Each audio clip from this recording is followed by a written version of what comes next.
Hello, Mr. Solari and computer programming class of 4 of secondary 4. Today I will be presenting to you my end of year project, which I chose to be a Rubik's Cube. So today for you I have two codes. One of them turns an actual Rubik's Cube, and the second one is an AI that I built to manually solve this Rubik's Cube. So for this first code is turning the Rubik's Cube. I used uh, I used Java with PZCam, which is a 3D modeling object. This code starting from here all the way down to here is basically modeling the cube itself, giving it the right size and stuff is over here, how big the background is. This code right here, which is after this, is for the actual turning of the Rubik's Cube. So if I want to turn the cube on the x-axis, I can because of this code, or if I want to turn on the y or z axis. This line of code, well, not line, this code right here is for the coloring of the actual Rubik's Cube. So giving each specific little piece on the Rubik's Cube a color and putting them in the right place. This code right here is actually whatever key is pressed, that is the face that moves. So for this I actually use Rubik's Cube notation. I'll actually get further with that later, but as you can see, uh, if f if f rotates like this, then lowercase f should also rotate like that, but we'll see that later. And this face is basically putting everything in the right spot. So let's say I want to turn it. On the x-axis to the y-axis or something. I'm not sure. This helps me do that because of this code. So now I'm gonna make sure I'm recording it, and then I'm gonna run this.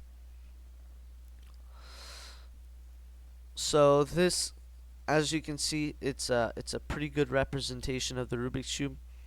As a Rubik's Cube, we always use the green side. We always have to put the white side on top, and the green side is always facing you. So with this Rubik's Cube, the cubing code thing, I'm gonna show you how to do it. So let's say I want to turn this up. So let's say I want to turn green up. Technically, I have to click R. So let's see if that works. So look, right when I click R, it goes up. So let's say I want to do another side. Let's say I want to do the y-axis and turn U. I'm going to do that by clicking U, and look, it turns perfectly. Was a very fun thing to do, actually. This was also very hard because I wanted to really match this Rubik's Cube with the actual notation of the cubing. As you can see, also, if you go on a real timer to time your solves, let's say I solve it, it shows you these scrambles, which I would show to you right. I can show to you right now. So as you can see, if you see this scramble right here, which I would make bigger, but I can't. If you can see, look, the white, which is here, is exactly the same. This middle part is exactly the same. If I go to the left, look, it's exactly the same. And if I go to the right, it's exactly the same. And so on and so forth, which I think is really cool. So now I will show you the next code. Now I'll show you the next code, which is pretty much the same thing, but I just added a couple of things. The first couple of bits are pretty much the same, turning and stuff, but I added this code right here. This code right here is how fast the Rubik's Cube actually solves it. So right now I have it I have it at 200 frames per second, which is very fast, as you're gonna see. And this is pretty much the same.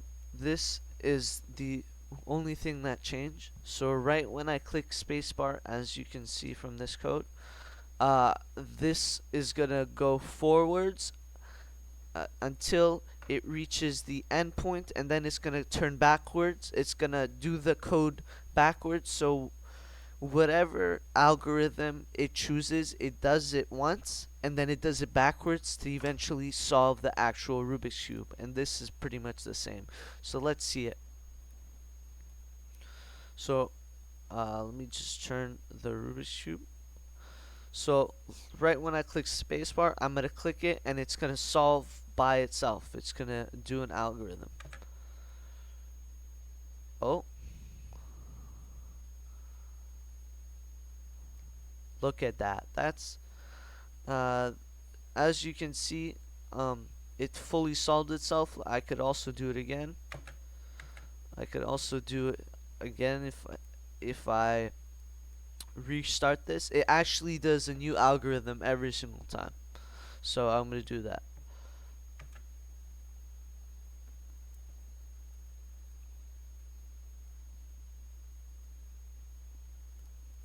As you can see, it works non-stop. It can solve the Rubik's Cube, and I'd like to thank everyone for listening to me, and have a great day.